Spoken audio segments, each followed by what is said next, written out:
Hi, this is Jack Stanley, and I have been doing a series of talks on the RMS Titanic, and I wanted to finish up this fourth talk on the Titanic, covering a few other issues which I have not spoken of. Now, there are a lot of things about the Titanic disaster that make very little sense, and one of the more unusual parts of the Titanic disaster deals with lifeboats. Now, let's first off understand about the lifeboats on the Titanic and her sister, the Olympic. You see, the Olympic and the Titanic both had 20 lifeboats. Now, that's all well and good. We had 14 full-size lifeboats that would hold 65 people each. There were two cutters, which would hold 35 to 40 people each when packed. And then you had 4 collapsible lifeboats, 2 by the cutters and 2 on top of the officers' quarters, of which there was no mechanics to get them down, which did make things a little difficult. Now, the thing is, if you take all of these boats, and in a perfect world, they would carry about 1,150 people. Now, unfortunately, 2 of the lifeboats didn't quite get launched correctly, and so they carried some people, but not as many as they could, and these were both collapsibles. But here's the thing.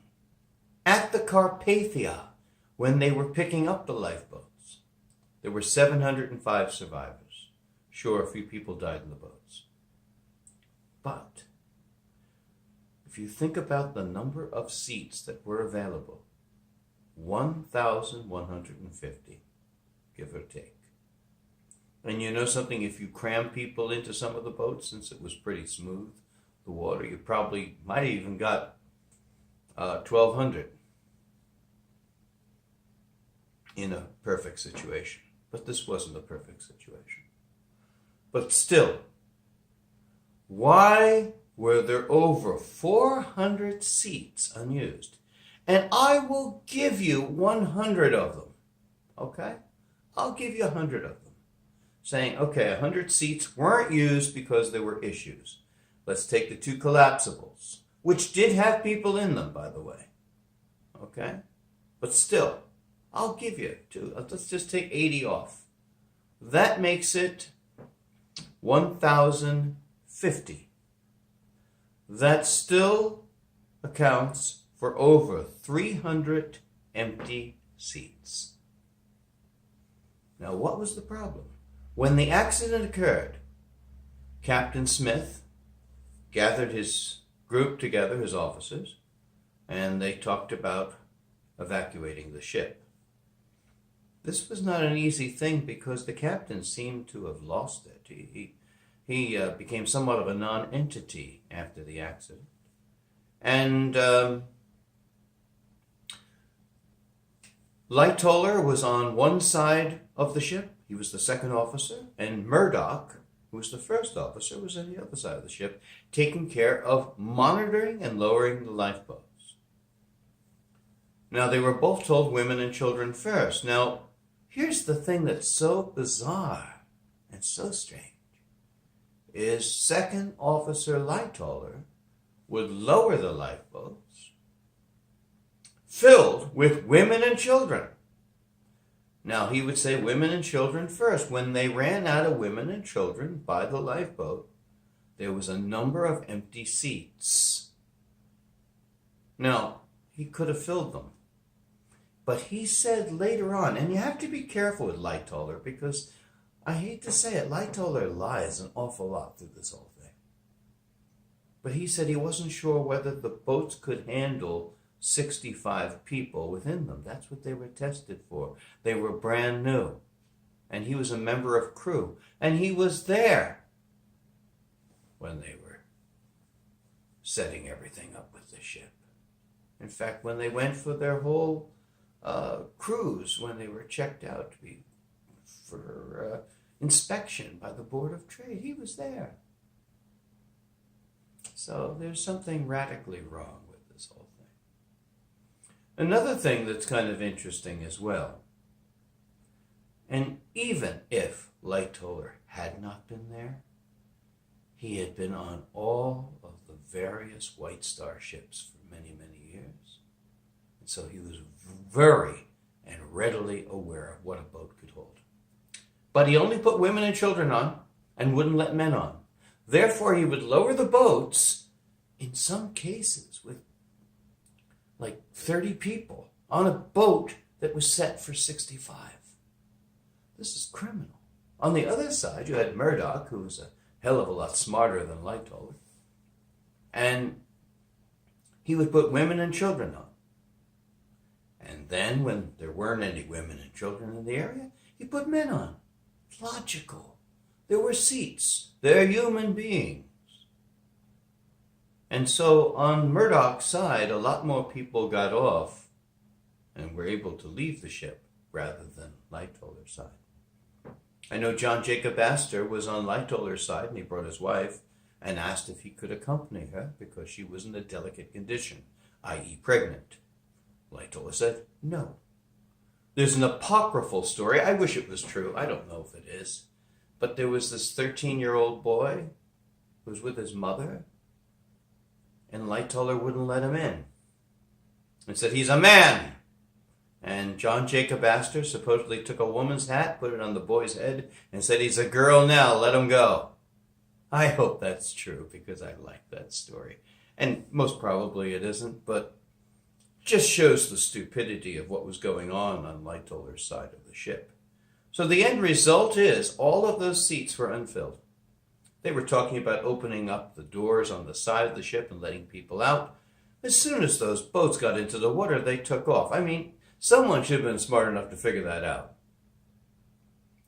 That's one of the issues. But think about all of those seats that were not filled. It's pretty amazing when you think about it. Lots of other things that took place. People will say, why wasn't there a lifeboat drill beforehand? Well, interestingly enough, there was a lifeboat drill set up for Sunday morning. And it was canceled. And who canceled it? E.J. Smith, the captain. Why did he cancel it? Because it would interrupt with the Sunday service. Now you have to understand, Captain E.J. Smith, he was very much the social butterfly. He loved to officiate the Sunday service. And so he was not going to let something as stupid as a lifeboat drill interrupt him as he pontificated in front of the various folks. And that's why it was canceled. Simple as that. E.J. Other things about the disaster that I find so unfortunate, so problematic, and so frightening is that there was this massive feeling on the ships that anyone who was not English or what they considered Caucasian in their understandings of it were looked upon as lesser human beings. Do you realize the kitchen staff, the waiters in the restaurants were locked in a room? Do you realize that so many people in third class were barred from coming up until it was far too late? Do you realize the amount of people that were held below decks while only certain people were allowed on them? This is one of the more frightening details of the Titanic disaster. And I find it incredible. Even after the disaster, Fifth Officer Lowe was talking about someone who was excited. He said, obviously an Italian. Well, how do you know that? There was a lot of anti-Italian sentiment. There was a lot of French.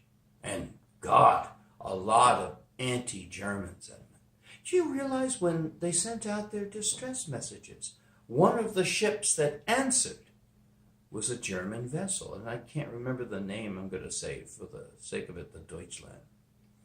And the Deutschland answered and said, Where are you? Can we help you? And basically, the attitude on the Titanic was they didn't understand their messages, and they just said, "Go away, leave us alone." It's really incredible how stupid this was.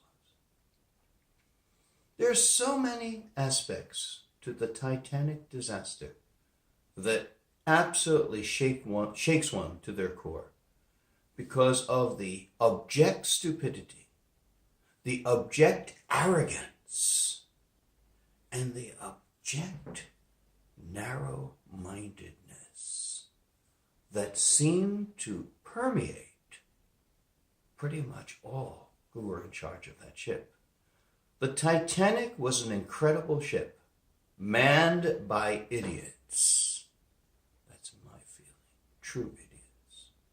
Because so many things that could have been done correctly were done incorrectly that terrible night in April of 1912. And this is about pretty much where I want to take this and talk about it. You know, I like to go into the Titanic at times because it's so many layers to it. There's amazing layers to the story. And it's frightening how narrow-minded and blindsided people can be. And you see all of these various things in the Titanic disaster. Now, one last thing. I have been talking on YouTube for quite a while, and I've never mentioned this, but I think it's time. If you like this, subscribe. Please come and join this, and I want to share lots of stuff with you. You know, I have done this for many years, but I like to share early recordings. I like to share historic items. I like to talk about historic events and share this history with you. So please subscribe, become part of this channel. And I want to, in time, expand it and do a lot more. So I hope you like this. I hope this was enlightening to a degree. And lastly, thank you and have a pleasant